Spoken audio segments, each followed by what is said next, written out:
Hi అండి, ఎలా ఉన్నారు అందరూ? నేనైతే షార్ట్ వీడియో చేశాను కదా చికెన్ దమ్ బిర్యానీ అని. అది లాంగ్ వీడియో కావాలని చెప్పేసి నాకు కామెంట్ వచ్చింది. దానికోసమే నేను ఈ లాంగ్ వీడియో చేస్తున్నాను. ముందుగా మనం చికెన్ని 1/2 kg అండ్ రైస్ కూడా 1/2 kg తీసుకున్నాను. చికెన్ని బాగా క్లీన్ చేసుకొని మనం ఎందులో బిర్యానీ చేసుకోవాలనుకుంటున్నామో అందులోకే చికెన్ అంతా తీసుకొని కొంచెం సాల్ట్ వేసుకొని, కారం, అలానే కొంచెం పసుపు, ధనియాల పొడి, కొంచెం గరం మసాలా అండ్ కొంచెం చికెన్ మసాలా కూడా వేసుకోవాలి. బిర్యానీ హోల్ మసాలా ఉంటుంది కదా, మొత్తం జీలకర్ర, యాలకులు ఇవన్నీ కలిపి వేసుకోవాలి. బిర్యానీ ఆకు కూడా. ఇంకా మనం నిమ్మరసం కూడా ఒక 1/2 నిమ్మకాయ తీసుకొని, అది నిమ్మరసం తీసుకొని అందులో వేసుకోవాలి.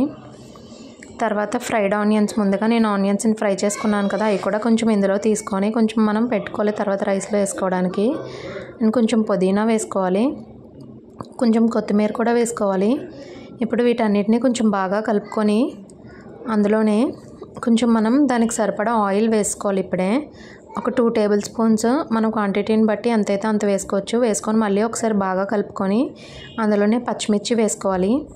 పచ్చిమిర్చి వేసుకున్న తర్వాత మళ్ళీ ఇంకొకసారి బాగా కలుపుకొని అందులోనే ఇప్పుడు మనం దానికి సరిపడా కర్డ్ వేసుకోవాలి.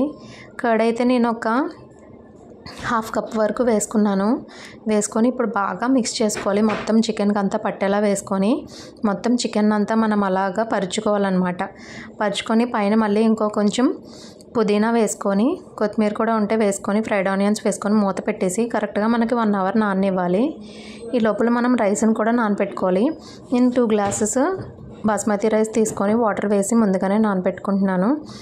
బాగా నానిపోయిన తర్వాత మనం స్టవ్ మీద ఒక గిన్నె పెట్టుకొని అందులో వాటర్ వేసుకొని, ఇప్పుడు బిర్యానీ హోల్ గరం మసాలా ఉంటాయి కదా, అవి మొత్తం ఆ వాటర్లోకి వేసుకొని కొంచెం ఆయిల్ కూడా వేసుకోవాలి అందులోనే.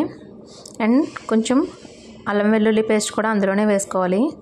కొంచెం సాల్ట్ కూడా వేసుకోవాలి. అల్లం వెల్లుల్లి పేస్ట్ నేను చికెన్లో కూడా వేసాను, ఆ వీడియో కొంచెం నాకు మిస్ అయింది. ఇందులో పచ్చిమిర్చి కూడా వేసుకోవాలి. కొంచెం పుదీనా, కొంచెం కొత్తిమీర కూడా 2 కలిపి వేసుకోవాలి. వేసుకొని ఉప్పు మాత్రం మనం ఎలా వేసుకోవాలంటే మనకి ఉప్పు ఎక్కువ అయ్యేటట్టే ఉండాలి. ఎందుకంటే మనం వాటర్ తీసేస్తాం కాబట్టి ఉప్పు ఎక్కువైనా పర్వాలేదు. అందులోనే రైస్ వేసుకోవాలి. బాయిల్ అయిన తర్వాత బాగా వాటర్ రైస్ వేసుకొని మనకి రైస్ అనేది ఒక 70% వరకు కుక్ అయిపోవాలన్నమాట. అందులోనే చూసుకోండి, రైస్ అనేది మెత్తగా మాత్రం అస్సలు అవ్వకూడదు.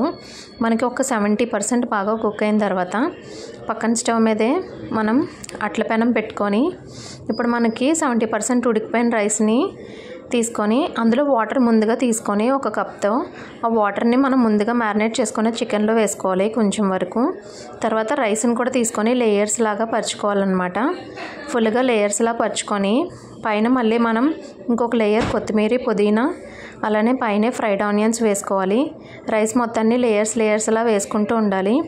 తర్వాత మూత పెట్టేసి టైట్గా ఎయిర్ బయటికి వెళ్లకుండా దాని మీద బరువు ఏదన్నా పెట్టుకోవచ్చు. మనం బరువు అంటే కొంతమంది మైదాపిండి, గోధుమ పిండి అలా చేసి పెడతారు, అలా అయినా పెట్టుకోవచ్చు. లేదా మనం టైట్ మూత పెట్టుకొని పైన వాటర్ కానీ ఏదన్నా బరువుగా అలా కూడా పెట్టుకోవచ్చు అనమాట. అలా పెట్టుకొని ఆవిరి బయటకు వెళ్లకుండా హై ఫ్లేమ్ మీద ఒక 15 మినిట్స్ ఉడికించుకోవాలి. తర్వాత లో ఫ్లేమ్ మీద ఒక 10 మినిట్స్ ఉడికించుకుంటే చాలా బాగుంటుంది. ఒకసారి ట్రై చేసి చూడండి. ఇలా చేస్తే చాలా టేస్టీగా వస్తుంది. అచ్చం బయట చేసినట్టే ఉంటుంది. నాకైతే బాగా నచ్చింది. మీకు ఇంకా ఎలాంటి వీడియోస్ కావాలనేది నాకు కామెంట్ చేయండి, నేను ఇంకా చేస్తాను. నేను ఇప్పుడిప్పుడే వీడియోస్ చేస్తున్నాను కదా ఫ్రెండ్స్, నన్ను సపోర్ట్ చేయండి. Please subscribe my channel. Bye bye, thank you.